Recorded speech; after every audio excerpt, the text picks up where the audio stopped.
Hello and welcome to the Change Your World book tour. Welcome to New Jersey. Now already tonight, I've called Avenel, which is where we are, Avenel, New Jersey. I've called it Avenel, Georgia. I found out that we're really in Woodbridge. People keep yelling at me, Staten Island. I don't know where we are, but I am glad that we're right here with you streaming and being a part of the Change Your World. I was going to say book tour, but that wouldn't be accurate.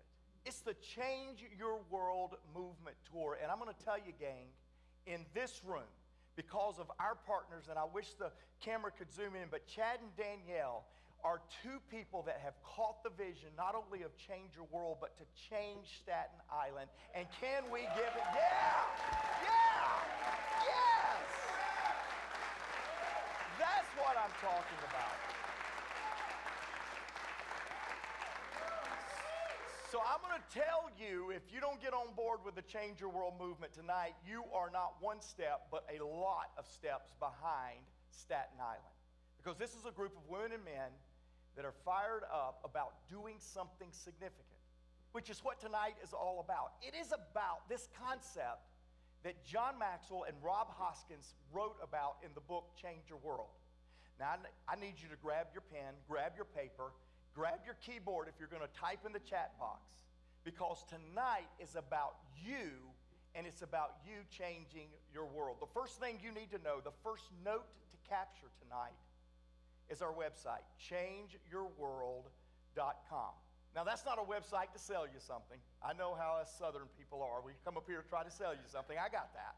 No, it's a movement website to invite you into a journey of transformation. And so I want you to grab that, because there's three things you're going to do with that website. One, you're going to get the book. And many people in the room, they already have their book. They're ready to go. But you online, you're going to get the chance to get your book at changeyourworld.com. The second thing you're going to get to do is take an assessment. Now, this is an assessment that is based on the 25 transformational values that's in the book that you're holding in your hand and that you're purchasing online. And we want to let you know how well you rank in the values on this assessment. So you get to take a free assessment. We will send you a free report and let you see how well you're doing. And all that's at changeyourworld.com. Which brings me to number three. Number three is join the movement. We want you to join a transformation table with communities, both in Staten Island, around this community, but around the world. And we have a platform to engage you in free transformation tables to talk you through the values and a way to transform the world.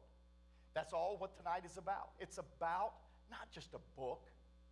It's about a movement of values-based, people-centric servant leadership. And around the world, we need that message. Which brings me to John Maxwell, who I'm getting ready to bring up here. Because tonight you're going to hear from John Maxwell. He's going to teach you a lesson. Grab the pen, grab the paper. I know I've already told you be ready to clap if he says something good, but you might have to set your paper down to clap. Because he's going to give you some notes. He's going to give you some things that will help you and make you a better leader.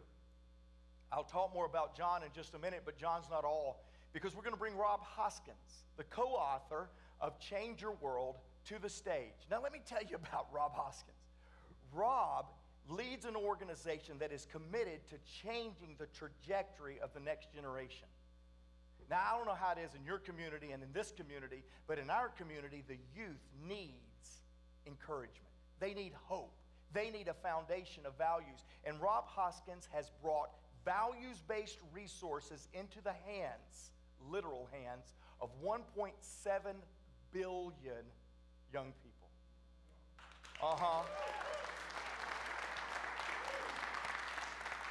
I said 1.7 billion. It took me 5 minutes in the green room to practice saying the word billion. It's not million, billion. But what I love about Rob, and you'll hear this tonight, is he's not just excited about that output of putting content in kids' hands. He wants to know the outcomes. What happened because we put that content in these hands. Let's show quantitative, qualitative results of transformation in these kids' life. And you're going to hear about that from Rob Hoskins. And then we're going to do a Q&A. This Q&A will be a chance for you to talk about your engagement in the Change Your World movement. How do I get involved? And so we'll answer a couple of questions here in the studio here in New Jersey. We'll also answer some questions online. But for now, let's just grab our notepad. Let's grab our pen, because I'm going to bring to you John Maxwell. Now, John, as you may know, has written 86 books on leadership. 86. He has sold 34 million copies of those books. And you go, how do you know? He's counting. He knows the numbers. But no book is like the book that you're holding tonight, that you're ordering tonight, because Change Your World is meant to do exactly that, to change your world. Will you help me welcome John Maxwell?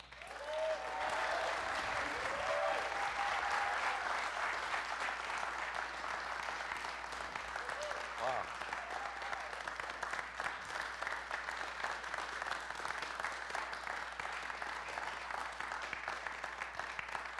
Thank you, Staten Island. I'm so glad to be here, and we're so glad to have you online with us. And this is a very special night.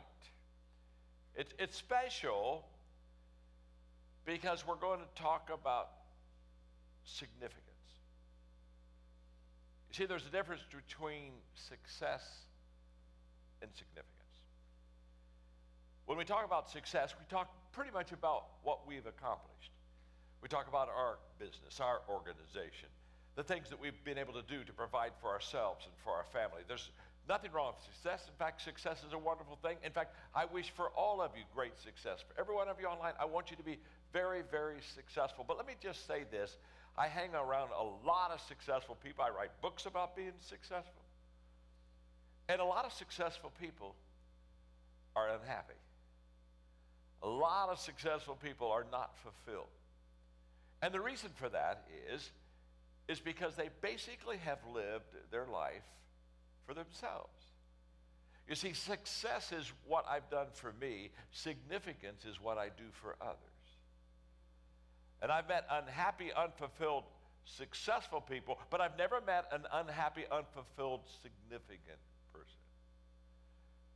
Well, I was the other day with Steve Harvey. We were doing an entire day, a digital product that's out now on communication, how to communicate effectively. And he's just a wonderful friend, and he's, of course, a hysterically funny guy.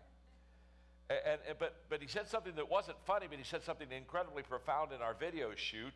In fact, the cameras are rolling, and we're just really doing well. And when he said it, I said, oh my gosh, we got to stop for a moment. I got to make sure I write this down, because it just grabbed hold of me, and I'm going to share with you what Steve said, which is kind of formational for where we are this evening. Steve said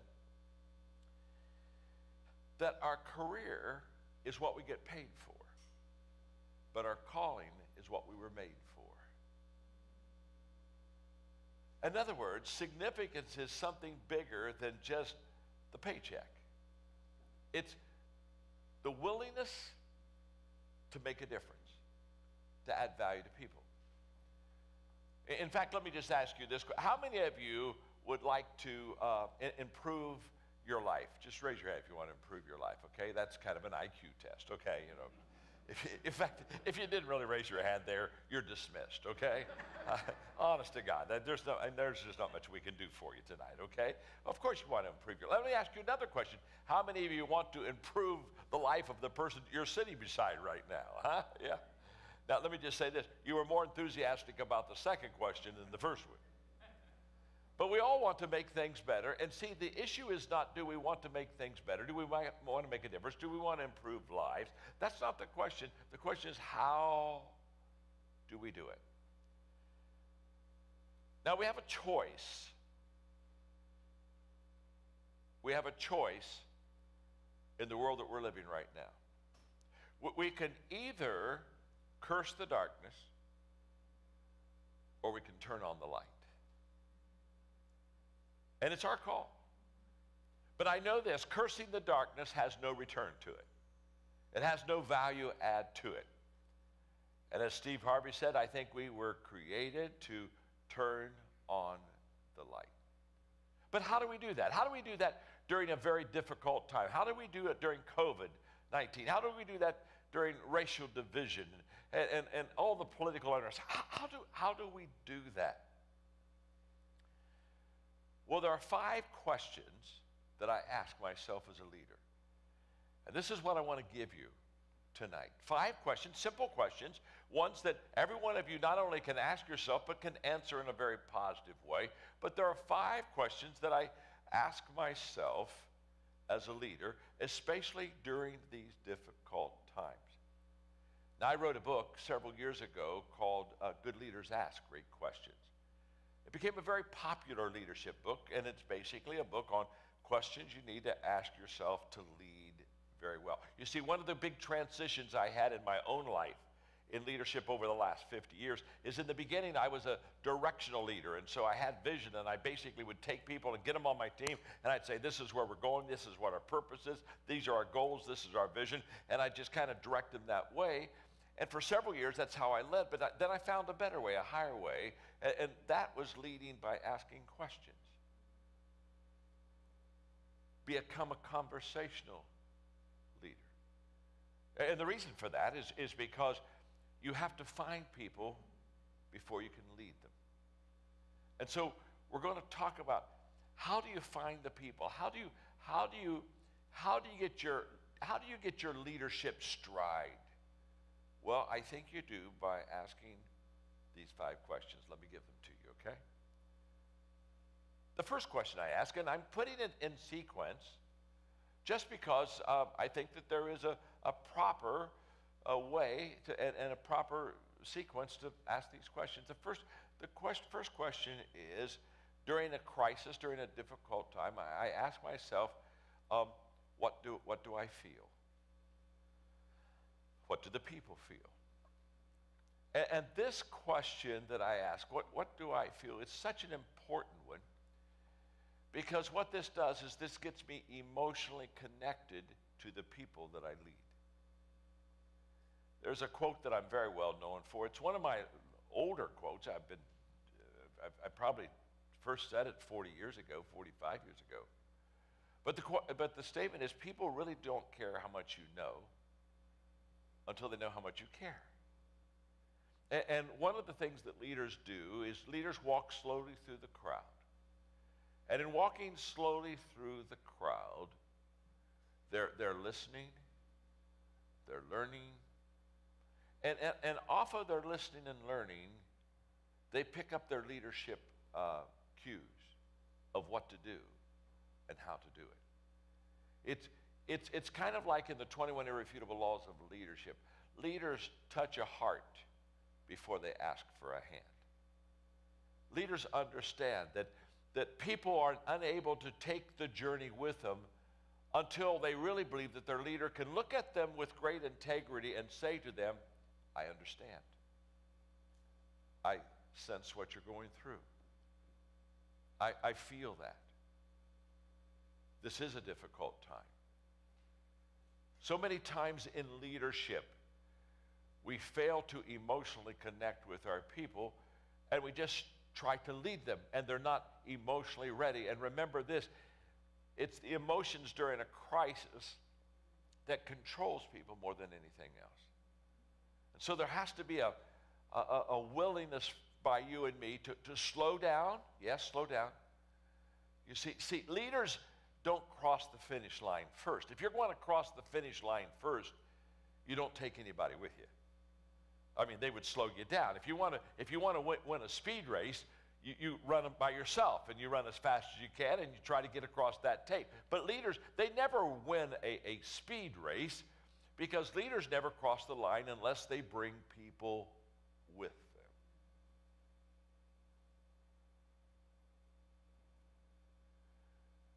We've all heard the expression, it's lonely at the top. And whenever we hear the expression, it's lonely at the top, we think it's a leadership expression, but it's not. It's not if you ever hear someone, well, you know, oh my. Look at him down there, look at him, oh my gosh.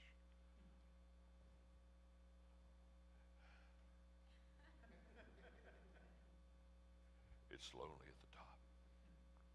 Now, A leader never said that. If you're at the top of the mountain all alone, you're not a leader, you're a hiker.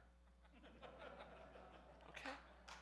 Yeah, you're a hiker. You're a hiker. Yeah. Because what leaders do is leaders bring people with them to the top. That's why the leadership journey is always full of patience and willingness to wait. Because when you come across that finish line, you bring people along. In fact, I tell people, if you're really kind of lonely and you're going around saying, well, it's lonely at the top, that's not because you're a leader. It's because you have a personality disorder. Okay? Now, the reason I'm talking about what do I feel, this is an incredible question. The reason I'm talking about that is because to lead people, they have to know that you care for them. In fact, I tell leaders very simply, when you stop loving your people, stop leading your people. Trust me.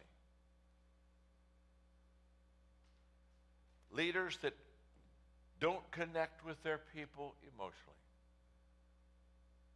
are never successful in leading others. But there's a second question I ask myself, not only what do I feel, which is it gives me an emotional connection with my people. The second question I ask myself is what do I see?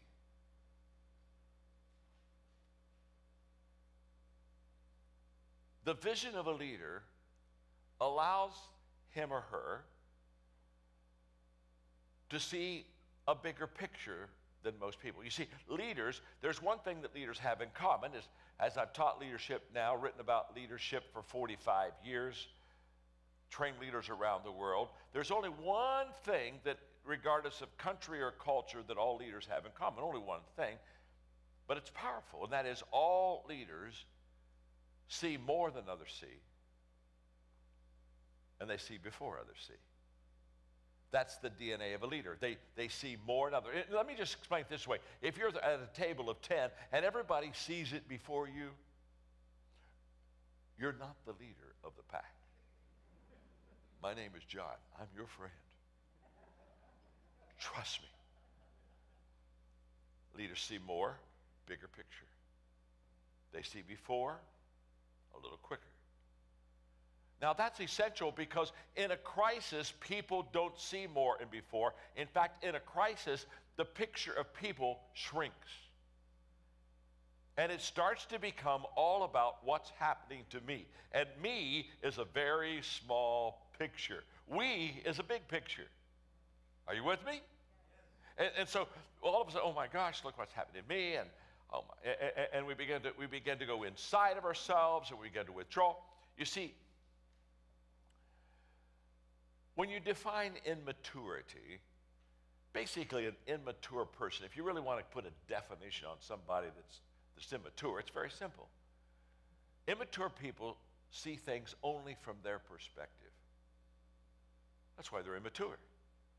It's all about them. I mean, when you think of little toddlers in your house, those precious little babies running around, it's all about me. It's all about me. Their perspective is all about them. That's small picture. Mature people see things from other people's perspective. They realize that they're not always right, and they don't even always see things correctly. So when I'm talking about seeing, I'm asking myself what I'm seeing, and here's what I want to know. I want to know, am I seeing things that the people that I'm leading are not seeing? Now, the reason that's such an important question is if I only ask how I feel, I will be emotionally connected with my people, but I can't help them. Because I see their picture, their perspective. I can only help them if I see a picture bigger than them. So, what do I feel? What do I see? The third question, what do I think? Probably of the 5 questions that I ask myself, the one that people violate the most during a crisis is thinking. Thinking gets a little rare during difficult times. It really does. I mean, very seldom do cool heads prevail. And again, it's because emotions is much more powerful than thinking. But let me just say this. What we have to understand is that you can't sustain any kind of a movement on negative emotions. They wear people out until they become discouraged, depressed, and then they sideline themselves. And by the way, we're seeing a lot of that. Negative emotions never allow anything to be sustained. There's that anger and we're upset, but it wears a body out. Any kind of sustained movement has to have positive emotions. And so when we talk about what do I think, we're now going above the emotions of people, and we're seeing further than others see. We're seeing a little bit bigger than others see, and we're beginning to think thoughts that other people aren't thinking. Now let me just say this. It does you no good to share your thoughts with people as a leader until they know that you care for them. Remember this, during difficult times, people don't want to be corrected. They want to be cared for.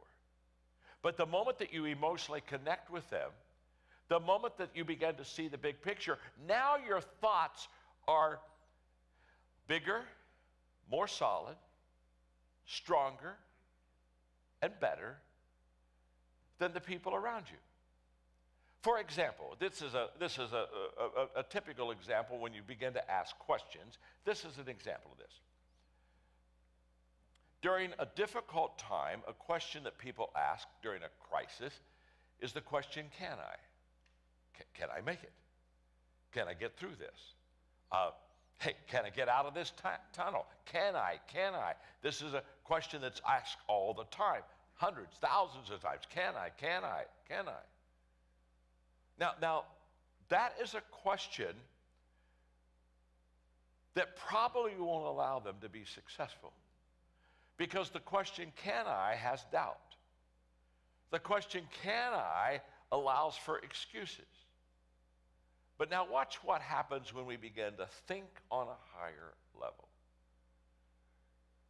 There's a major difference between the two-word question, can I, and the three-word question I'm about to give you. One-word difference. One-word difference, but huge difference. You see, there's a huge difference between can I and the question that thoughtful leaders ask. How can I? When you put the how in front of the can I, you've already made a thoughtful decision to get through the difficult time. You've already made that decision. You may not have the answer, but you've already made the commitment. And remember this, with mature people, commitment always comes before answer. So you've already made the commitment. You've already said, how can I? I'm going to do it. Now the question is, how am I going to do it? Change Your World is a how can I book. It's not a can I book. It's a how can I book. It's a book that basically says, I'm going to make a difference. Now I just got to figure out how I'm going to make a difference. So what do I think? What do I see? What do I feel? Question number 4. What do I know? What do I know? Now,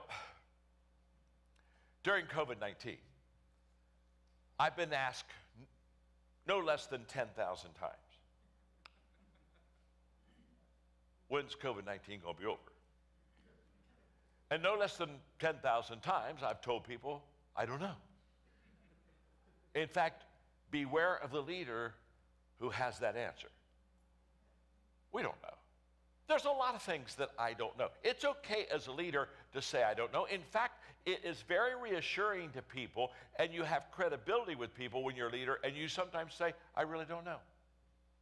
In fact, it's okay not to know, as long as you know. It's okay not to know a lot of things as long as you know one thing. And the one thing you need to know is there is always an answer. That's what you need to know. You may not even know what the answer is, but you know that there's an answer. And what's so beautiful about this is the moment that I know that there is an answer, I stay in the game. Staying in the game is all about knowing there's an answer. When do people quit? When do people give up? When do people take exits? When they feel there's no answer. When they feel there's no hope. You see, leaders are dealers in hope. Change your world is all about hope. But with hope comes help. Don't miss that. Hope is more than a feeling. In fact, in our book, we open the book basically by saying hope has two beautiful daughters. Anger and courage. Anger over the way things are. Courage to not allow things to remain as they are.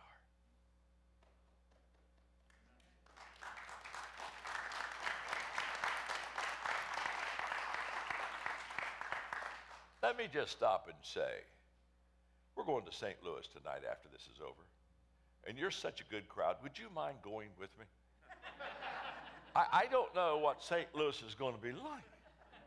And I know you're a sure thing. You're a good crowd. You're with it. You understand the picture. You want to change the world. I think I need to take you and say, just in case it's a bad crowd. I don't know. I may need you to go with me to help me out. But these questions are just used. By the way, during COVID, every Monday at noon, for about 3 months, I would go online, and people would get online, and we had literally millions of people listening to me and watching me as I tried to help people go and navigate through the crisis. And we did that, I think, until maybe the middle of April, and maybe the middle of May.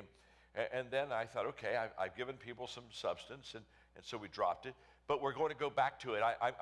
We're going to starting about the third week probably of February. We're going to have at noon every day Eastern Standard Time, 20 minutes, Monday with Maxwell. And on those 20 minutes, I'm going to every week give you some substance, something that you can put your hat on to, something that you can know is going to allow you to lead your people better and build your business better and help your family a lot more. So just about that third week, go online, and Mark, you may want to have to tell them a little later on how to do that. But you want to go, I'll be there every Monday, and I don't know how long I'm going to be there, but I'm going to be there. I'm going to be there for a few months. Because, 2020 wasn't that good of a year. Wasn't that hot. But I can tell you, 2021 isn't starting off so hot either. And I think we still got a journey to take here. And so I think I'm just going to do Monday with Maxwell at noon, and it's going to be a 20-minute hit. You can come on, and I'm going to give you 20 minutes of something that will help you to hold on to you. And the reason I'm doing that is here's what I know. I know there's an answer. I know there's an answer. As I've gotten older, I have less certainties. When I was young, oh my gosh, when I was young, I was amazing. I wish you could, you're hearing me at 73. Oh, if you had heard me at 23, it's just so huge. I was certain about everything. I had an answer for everything. As I've gotten older, I have a lot less answers, but can I tell you something? And I have a lot less certainties, but can I tell you something? The certainties I do have, the fewer certainties that I do have, I'm more certain than ever that those certainties work. And one of the certainties, one of the things I know is that there's an answer. And when people talk about, well, we've never had a time like this, I can tell you, history has been full of times like this. This isn't the worst days in the history of mankind. It's a very difficult time. But what I know is there's always an answer. And when you as a leader have that security and that confidence, it just goes to your people. And that's what I want you not to miss. Okay. You got it. You're so good. You're good. I'm clapping for you. I'm clapping for you. You be quiet. I'm clapping for you right now. I'm clapping. And the reason I'm clapping for you is you get it. You get it. Now let me just say something. As I'm watching you, this is very fulfilling watching you. I mean, you're leaning in, you're taking notes. You're there. As I'm watching you, I'm just going to share with you one just personal thought that I don't want you to share with others. It's just between you and me. Because I've been watching you. And what I have noticed from the stage here as I'm talking to you tonight is you're getting it. And you're getting it a little bit better than the person on your left.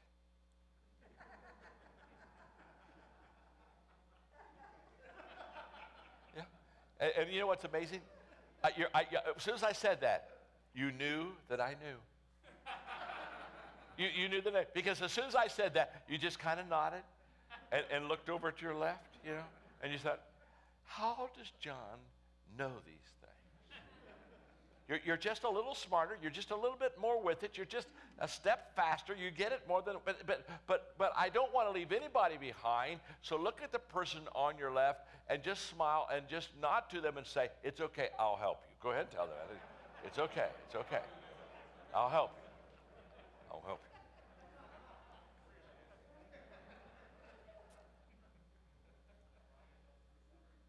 I said there were 5. I've given you 4. What do I feel? What do I see? What do I think? What do I know?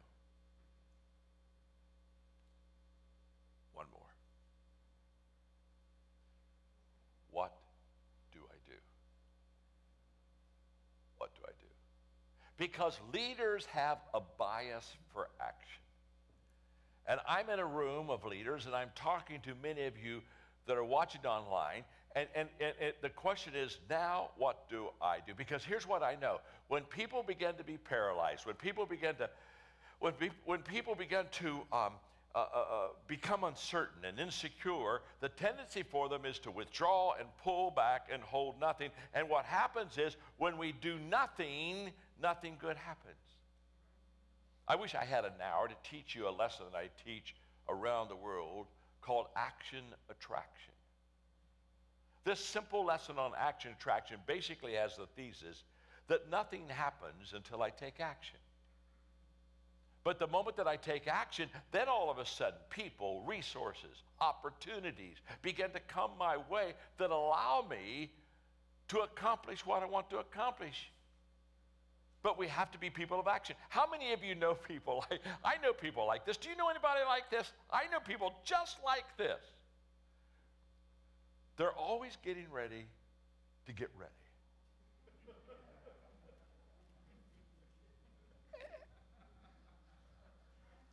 And I'll see them and I say, have you done that yet? No, not yet.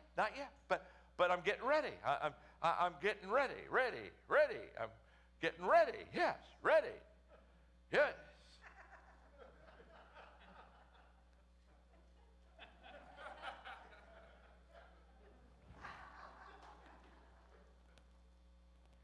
Hit the ball, drag Charlie. Hit the ball, drag Charlie. Hit the ball, drag Charlie. After a while, don't you just want to hit Charlie? Leaders are men and women of action. And what I'm so excited about being here tonight, I'm going to bring up Mark and Rob in just a moment. What I'm so excited about being here tonight is beyond a doubt. We have an action plan for you. We have a game plan. Let me ask you a question. How many of you are ready for a game plan to make a positive? Come on, let's hear it. Huh? Yeah, I'm ready. Come on, we're ready. We're charge, move on. You're ready, I can tell you. And you know what made me so excited about that question? Even the person on your left. Honest to God, I watched them, and maybe a second later, But a second later, they got right with it, and they were clapping. Your influence is already helping them. I mean, it's already contagious, already spread. And we are ready, and we're glad that you're here. And Mark is going to come up, and Rob's going to come up. Give them a hand. Come on, guys. Here they come. How we doing, huh? Wow, this is good. Boy, Rob, I'm glad you're here. Here. All right. I don't know if this is the Three Musketeers or the Three Stooges. I'm not sure. Five Stooges. So John, we talked a little bit at the beginning about 84 books, 86 books. This is the 86th, and I think there's less than 5 that you have decided to co-author. Yes. And yet this time, this book, you decided I want to do this with Rob. Tell us a little bit about that decision. Well, that was simple. I needed help. I looked at the big subject of change your world, and I knew that even though I had a lot of experience in this area, that I didn't know enough, and I didn't have enough experience. And even though I had some success, I knew that I needed somebody bigger, better, smarter, more experienced, more successful than me.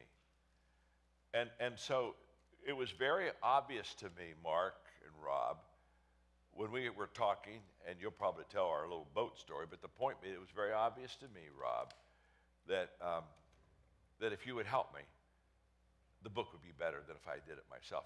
There's a principle I teach in the Laws of Teamwork book, and that is 1 is too small of a number to achieve greatness. Teamwork makes the dream work. And so I said, I need you, Rob, and you have come along. And when you read the book, you're going to read some chapters that if Rob wouldn't have been alongside of me, it just wouldn't have been there.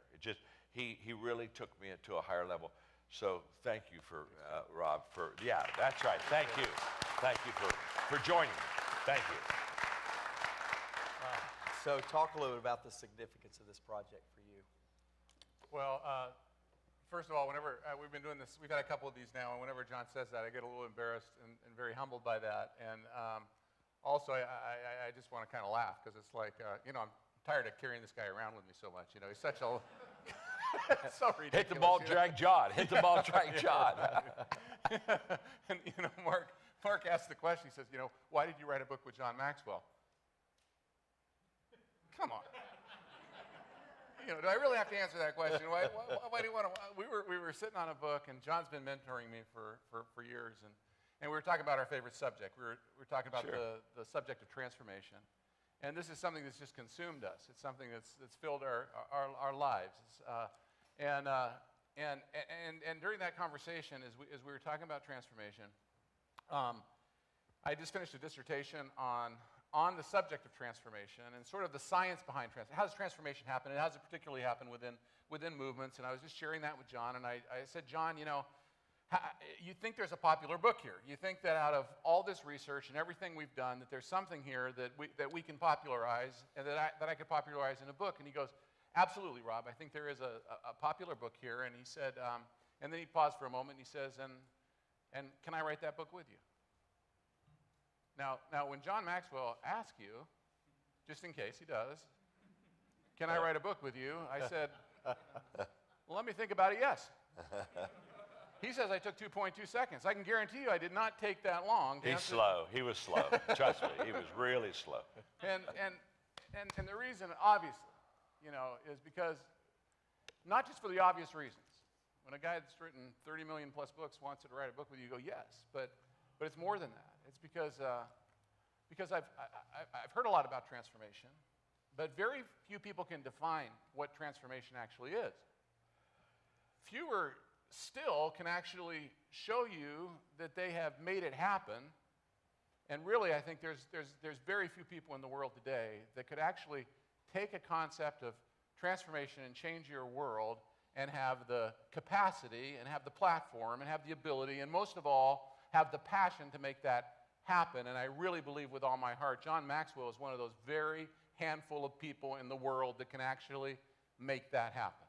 Wow. And that's why John and Mark, I was so thrilled with this. And then the other reason was that right from the very beginning, we said this just can't be a book. Yes, it's a book. It starts with a book, and And it has the idea, and listen, this is not just a theoretical book. You know, this is not a textbook on transformation. This is very much filled with the 35 years that I've been working on these programs around the world to actually bring transformation into people's communities, into people's lives, into people's businesses, into the education systems around the world.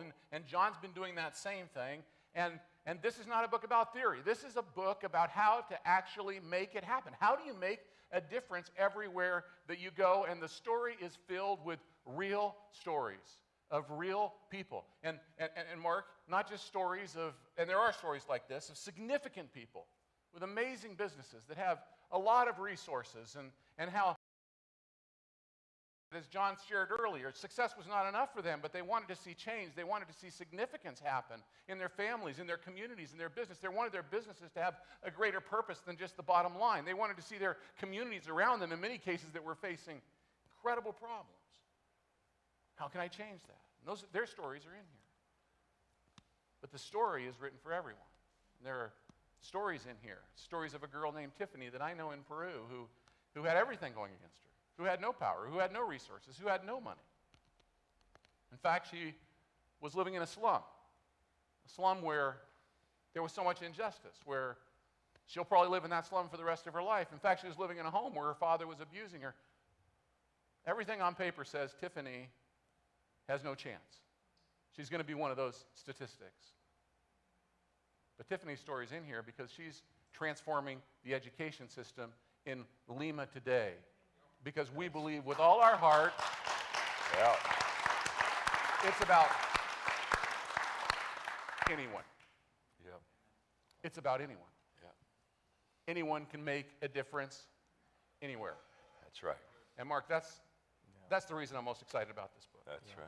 Beautiful. John, Kurt Poole, who's watching tonight, he said it's so good to see John focus and teach on what I've been saying and teaching for decades. I'm not bragging. I'm just happy that John finally got it. He may not have said that last part. I may have added the last part.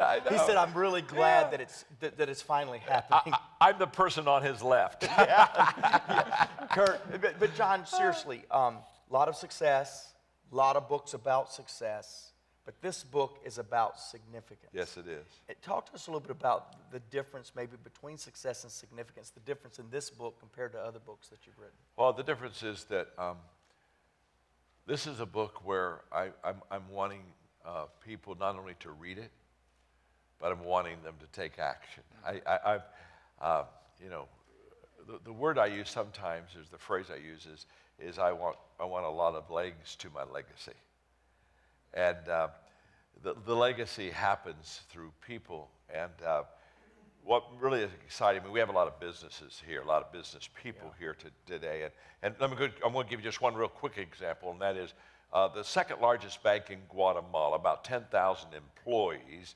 And so we were there, we have been in Guatemala, and businesses have just really taken transformation and put transformation tables with their employees and their companies. And so the CEO asked me to come down to Guatemala to speak to 2,000 of their clients. Basically, he was wanting them to see what they were doing in the area of transformation. In other words, he had modeled it in business. And so I went down there, and as he was introducing me, what he said in the introduction, I could have gotten back on the plane and flown home, and I would have been totally fulfilled, because he said, we've been doing transformation tables in our business now for 2 years. All 10,000 employees have sat around the tables and discussed the values. And he said there are 3 things that are definite that he said I want all the clients, I want you to understand, if you have a business, let me tell you 3 things that have happened. He said, number 1, the bottom line profits of our bank are higher and better than ever before. Now, why is that? It's because we teach values like integrity, hard work, values that will make every employee in an organization do better, do more. Of course the bottom line is better. It's going to be better. People are being honest. People are working hard. Okay. So he said that's the first benefit. The second benefit is, he says, we have now developed a leadership culture in our bank, and we didn't have that. He said there were a lot of times we needed leaders, and we didn't even know where to get them. But he said as soon as we started the transformation tables, with a half a dozen people, what happens is every week when you do a table with a value, each person facilitates. You go around. So maybe the first week Mark facilitates a value, the next week I do, then the next week Rob does. And he said, so what's happening is our employees in the tables are practicing leadership. And by the way, how do you develop leaders? By practicing leadership. You don't develop leaders by reading a book. You have to go out and practice. You have to do it. So he said, all of a sudden, we have more leaders in our bank than we have leadership positions. He said, we've got a line of people ready to do leadership in our bank. But then he said, and the third one just really got me. He said, the third benefit, he said, it was the biggest surprise of all. He said, the families of our employees are being changed in a positive way. Because they're going home and taking these values that they sat in the business table and learned, and they're going and they're taking them home and saying, well, this is the value we discussed. And he said, all of a sudden, the families are learning the values, and the employers are coming back and saying, my family life has never been better. And I tell you, when he gave those three things, I am so pumped. I am so excited, because that's why we do what we do. And what's exciting about that? That's with 10,000 employees in Guatemala. Hey, it'll work with 10 employees right here in Staten Island. Or 100, or 1,000, or 10,000. Doesn't matter. Doesn't matter. Yeah. Transformation table works. So, Mark, that's why I'm so thrilled about what we're doing, because everything we're giving to you today, it works. We already know it. We have studies. We have cases. We have people. We have stories. And that gives us what I think the credibility to ask you to join this beautiful movement. Yeah. It's like we're seeing this in Guatemala. These values, it's like tentacles. They're just getting into the life and the hearts of people holistically. Yes, they are. Now, let me say this. You said, keep this simple, keep this simple. That's why at the beginning I told you, change your world, buy the book, take the assessment, join the movement. That's as simple as it gets, John. It's simple. That's the task for tonight. Buy the book, take the assessment. But yet, when you get into this movement, Rob, you challenged us. We talked a little bit about this with the VIPs here tonight before we went live. You really challenged us. We've got to get to outcomes. We've got to see results to this. We're not just trying to get 1 million people on this. Yeah. We're trying to get lives changed, which then changes the world. Talk a little bit about outputs and outcomes in the life of businesses. Sure. Outputs are the activities that you do.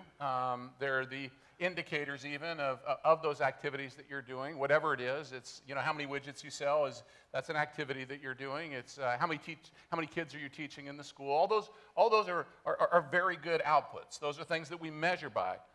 But really, we have to go beyond that. I mean, what we have to begin to do is saying, what difference does it make? Do we see a difference? We see a lot of people working. We see a lot of activity going on. We see a lot of things being done, but yet many times we look at the reality of our lives around us, in our family, in our community, in our business, and we don't see things changing. That's what transformation. And our point is that if you aren't able to measure the outcomes of all the activities that you're doing, then maybe change hasn't come yet. Maybe it's not happening. And so the basis of the book, as John has said, is all about values-based leadership. Now, our conviction, not only because it's our belief, but we've actually been able to measure it, is that when people live good values together and they implement those values in a positive way, that transformation will happen, and we're able to measure that.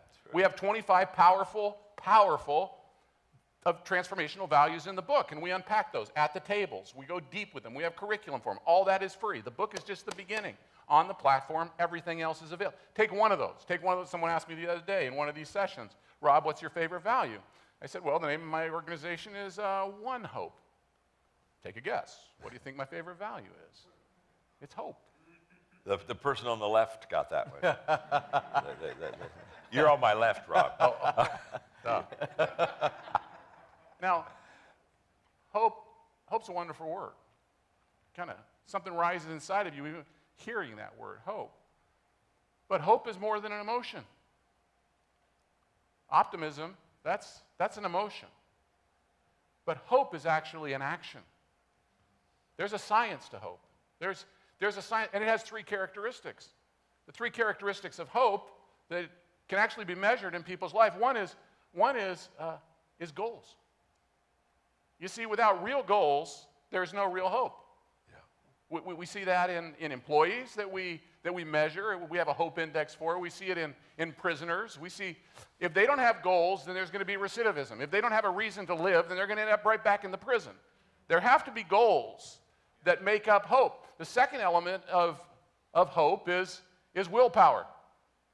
You've got to have the will to be able to change things. If you don't have that, you're not going to have much hope in your life.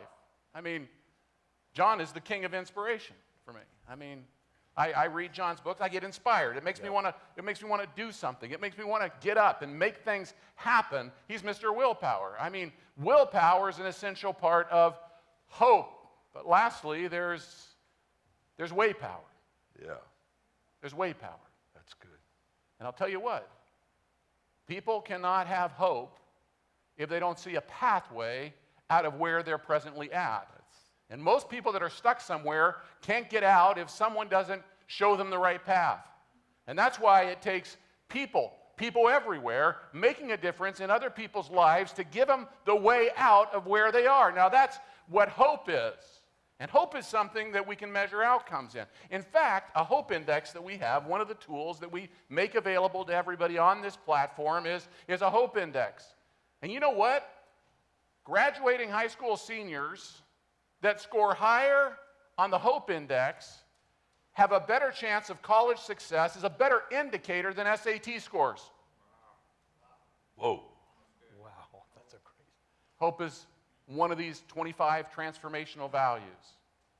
And what we see that needs to come in our own families, in our businesses, in our schools, in our education systems, is in our communities, is these very tangible values that are not just emotions, they're not just ethereal, they're not just out there in the clouds somewhere. These are real things that we can together say, this is the change that we want to see happen in our lives, in our families, in our communities, in our businesses. And that's what we believe is going to create a transformational movement that can change the realities that we all see around us and want to see changed in our world. So let's join the movement, get out there and start making something happen. That's good.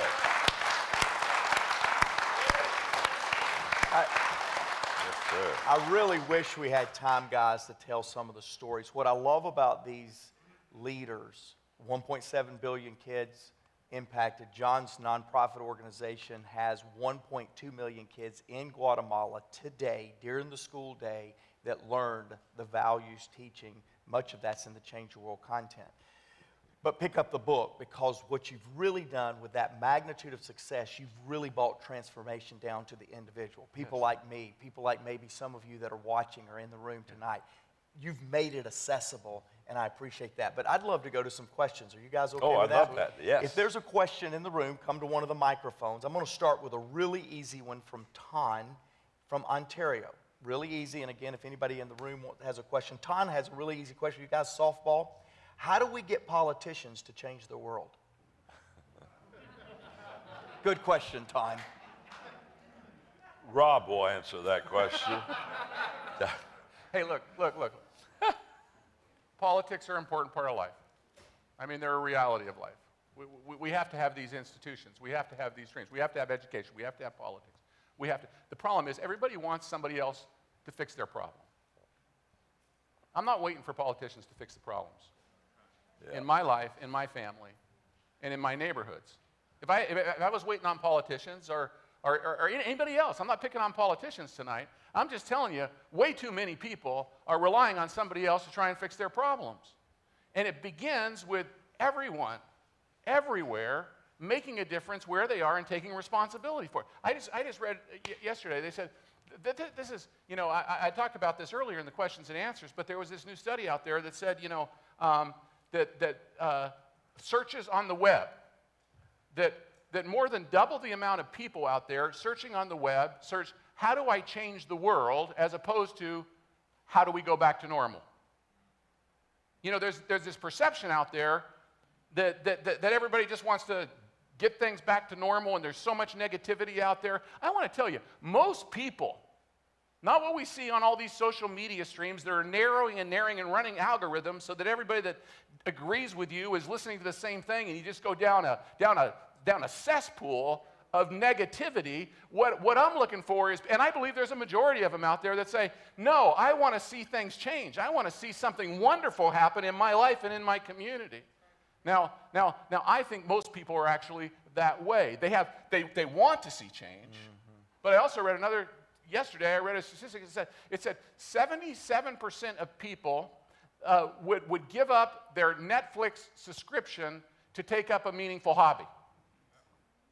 Now that sounds wonderful. What a wonderful aspiration, that they would just to do a meaningful hobby. Now, don't get me wrong. I like to binge Netflix as much as the next guy, but most people aren't getting off the couch. What they're doing is they're consuming. Look, we're entertaining ourselves to death in this country right now. What we need to do is open our eyes and see people that have real needs in their life and actually begin to do something about it. That's what's going to give us all significance, and that's how we're going to see the world change, right? And so I believe it's possible. We've seen it happen. And again, this is not theory. We're seeing it happen in real people's lives. The stories, the book's full of those stories, and the examples from around the world where we've worked, we're seeing transformation actually happen. So I know it's a long answer to the political question that's out there, but look, we could have I'm tired of the political conversation. I want to look into my neighborhood to people that desperately need help and say, I'm going to do something about it. And I think there's a whole army of us out there that want to start a movement like that. Absolutely. In fact, just let me say, don't forget the politician part. Anytime you're waiting for someone else to be the answer, you're not doing what you should be doing. So it's whatever, I'm waiting for Rob to do it instead of me. No, this is a call for each one of us to take action. Go ahead, Mark. Well, we got a question here from Avenel. Yes. Thank you. Give us your name. David Bidell. David. Yeah, so appreciative of both of you to coming out here. I don't know why you picked Staten Island, but we're overjoyed. So many of us in Staten Island. Let me say something, David. The response of Staten Island tonight tells you why we picked Staten Island. Here, here, here, here. It's a remarkable borough, and God is doing great things. So we really appreciate you coming, and I'm a huge fan of One Hope, so thankful to have you here.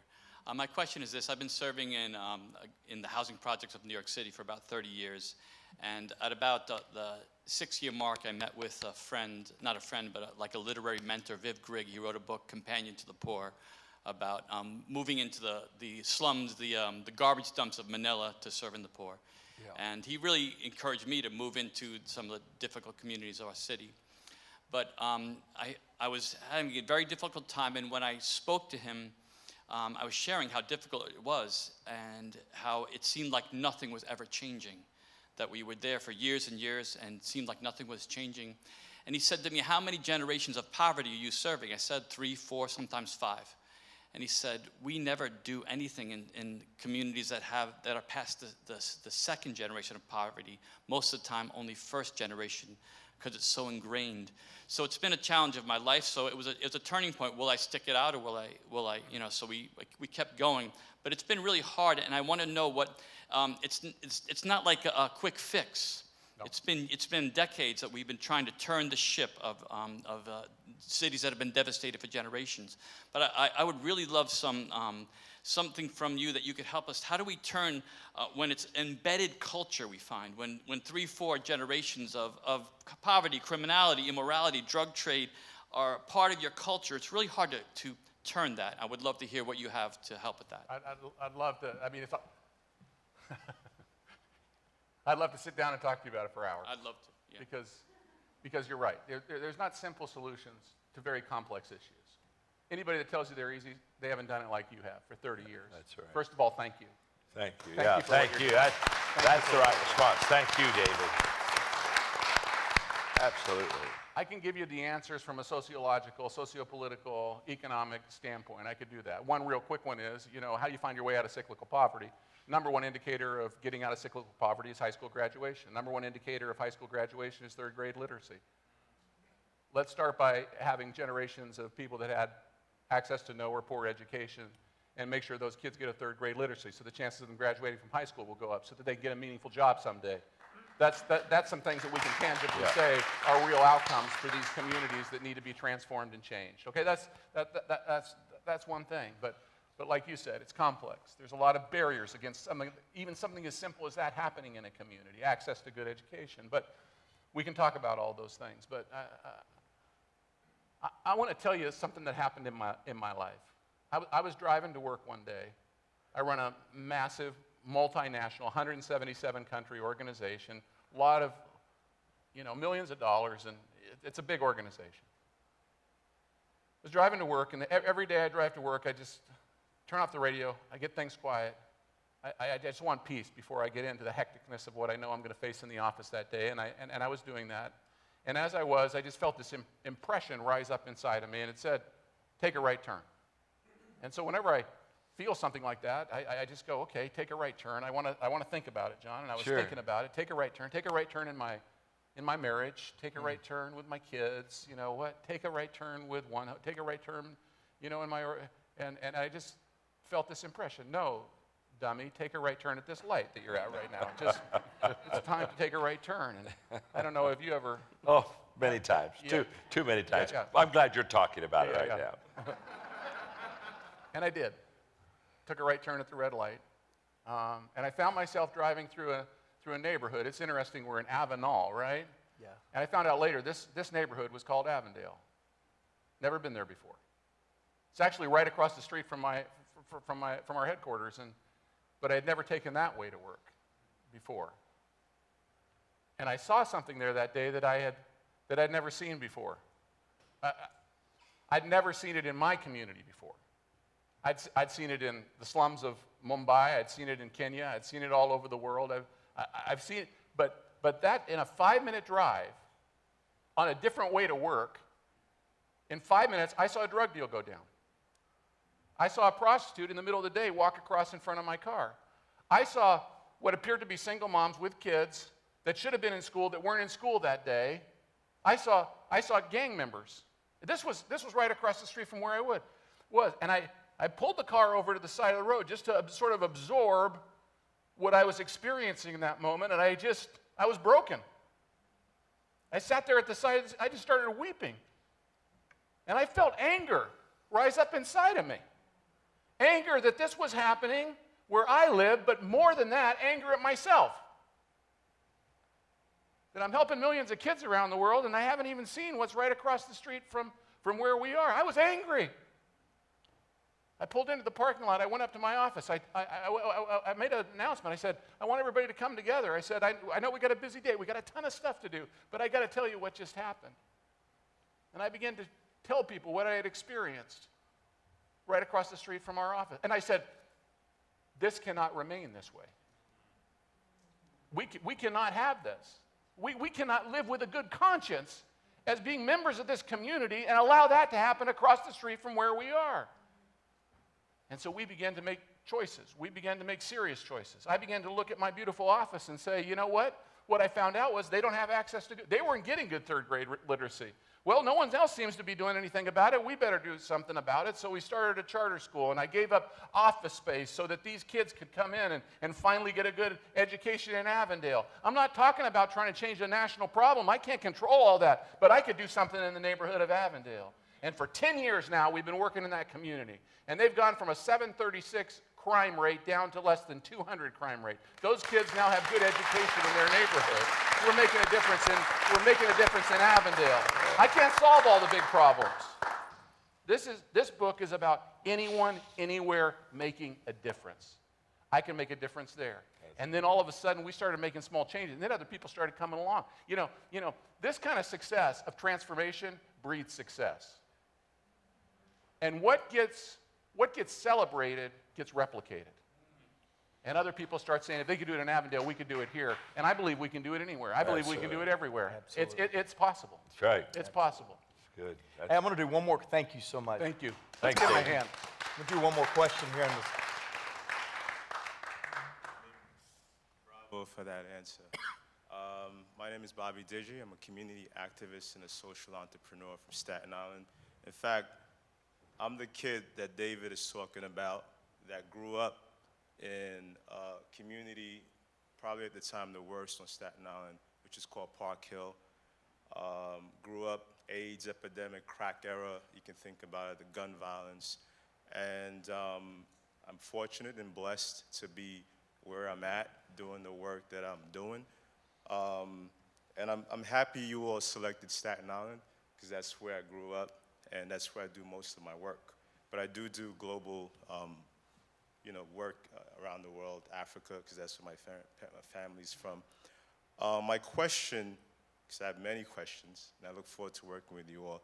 My question is, how do we really, and there's urgency and a desperation for this, particularly for Staten Island. How do we, as you have some of the greatest individuals in the room here, how do we have honest, uncomfortable, but courageous conversation around racial justice, equity in schools, equity in politics, jobs, and so on and so forth? I'll be 47 this year. I've probably spent, I don't know, all of my life fighting for equity, fighting for a voice. And I appreciate you indicating in the 3rd grade, because when I learned that the incarceration rate and so on and so forth was a black and brown youth reading at a 3rd grade level, and the impact that it has, the pathway to prison, that changed my life entirely. And I've dedicated my life to really empowering young folks where I can, and whenever.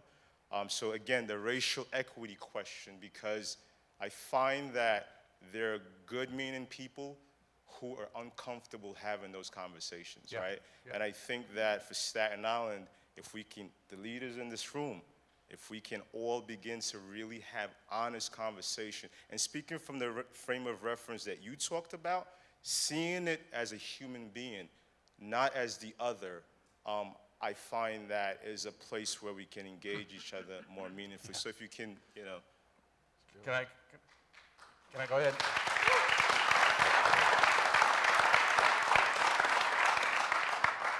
I heard a lot of answers in your question. I think you know the answers to your question. I think they're in you. They're in you. When we look at the science of transformation, one thing's essential. We talk a lot about a lot of the elements that are needed in the transformation process, and one of the biggest is collaboration. Collaboration is essential. You're absolutely right. If we don't talk to each other in a community, we're not going to solve the community's problems. Pure and simple. And collaboration needs unity. It needs unity. Now, I think the problem is that we start doing community transformation programs, and we think about collaboration in the wrong way. Because when we think about it, we think about having shared activities. And that's not what we need. What collective impact science will show you is that what you actually need is shared outcomes that you're all going for. And what I see happening in a lot of these community transformation efforts around the world is people are trying to do unity for the sake of unity. And unity for the sake of unity, it's a wonderful thing. But I'm going to tell you, it's not going to bring about transformation. What you need is unity for the sake of shared outcomes that the entire community wants. Our people aren't going to be vested in the conversation. And in fact, what I find is that when people want to try and do unity together, they all try and do the same thing together. That's shared activity. We're not talking about doing shared activity. In fact, shared activity kind of says that diversity is not important, that differences aren't important. Let me tell you, that's not what we're about here. What we want is people to bring the beauty of their diversity into the conversation, and there are certain things that each one of you can do because of the skills and the passions and the education and what has been poured into you, and you need to do the activity that you can do best so that other people can do the activity that they can do best, and then it becomes a community effort for all of us with the beauty of being different, coming together, not to try and do the same activity, do very different activities, do them in different ways, do them in different expressions that each one of us has coming out of the communities we are. But what we're all working on together is a shared outcome. We need real collaboration. And I'll tell you, when you're sitting around a round table is where true collaboration can happen. it's easy to come up with opinions about other people when it's on social media, and you're never going to meet that person. You're never looking at them. You're never feeling them. You're never hearing about who their family is and the struggles they're going through in your life. But I'll tell you what, that's why we believe so much in these community roundtable transformations, because it's face-to-face, people hearing about their real-life issues and the problems they have. It's breaking your heart. You're starting to feel with those people what they are, and then you're all out there using your skills, your talents. It's going to work. And you answered the question with the way you answered your own question by it. I think you know the answers. I think what I'm hearing coming out of your heart is, I want to see more of it. Bobby, I want to just say thank you for that question, and I just to take a moment and add to it. Collaboration really never happens unless you value people. And we have a real deficit of valuing people. The tables work because there are 3 questions that people ask in community that they need to have answered for it to give good results. The 3 questions are, can you help me? Do you care for me? And can I trust you? Those 3 questions are answered at the table. Because at the table, you begin to build relationships, and when you build relationships, the walls come down. And so I love your question, but we think that we have something that we can give you as a tool and resource. You have worked very hard, and we really honor you for that. You've worked very hard. But what really makes me happy and thrilled tonight is I think we're going to give you a tool that Bobby is even going to be more effective than you ever have been before. And that makes us happy.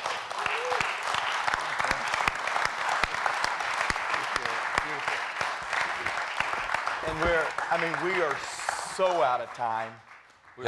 We're so out of time. We got to fly to St. Louis. And I'll tell you this, Mark asked the best question of the night from his perspective, which was, how do you develop a transformational mindset in your team? I wish I could let you guys answer that question, but let me just say this to Mark, to you, and all the questions we didn't get to here, as well as online. We believe the answer to that is to get your team, everybody in your organization, into a transformational table. We really do. We believe that. We believe that starts with the foundation of this book that you hold in your hands, the book that's available to you online. We believe that it is taking this assessment and using the assessment for common language around the values. Where are you in your values? Where am I in my values? Yeah. We believe everybody in this room that has a team that's looking to you for leadership needs to get everybody on your team to take the assessment first thing in the morning. There's no money there. It's free. But it gives you a common language. It gives you a foundation to talk about transformation values. And then we believe the absolute next step is to join a table and to start the movement. I'm going to challenge every one of you here. I hope, we're watching our stats, I hope that Staten Island, this group, brings the greatest amount of people into the assessment community. I believe you're going to be able to do that. And then into the tables. I believe that possibility is in this room. I honestly do. It's funny, last point. Today we were in Knoxville, Tennessee, where people talk like me. And we were talking about this very question: how do you keep a transformational table or a transformational mindset in your team? The superintendent of the school was in the audience. Yes. 4,000 educators under his responsibility in Knox County. And he had somebody on his staff that lifted their hand and said, I have a vision that every one of our educators would go through this content, join a table, and bring transformation to the school system in our county. Pretty nostalgic, right? Well, here's the best thing. Somebody else in the audience that heard that come and said, I'll pay for the 4,000 books. Let's get started tomorrow. That's exactly right. That's exactly right. You want to know how to get your team involved and create a transformational mindset? Get the book. Get them an assessment. Get them in a team. 2 people caught that vision today, and now tomorrow, 4,000 educators in Knox County will do that. Who is looking to you to make a book buying decision, an assessment engaging decision, a transformation table decision tonight? Who's looking to you?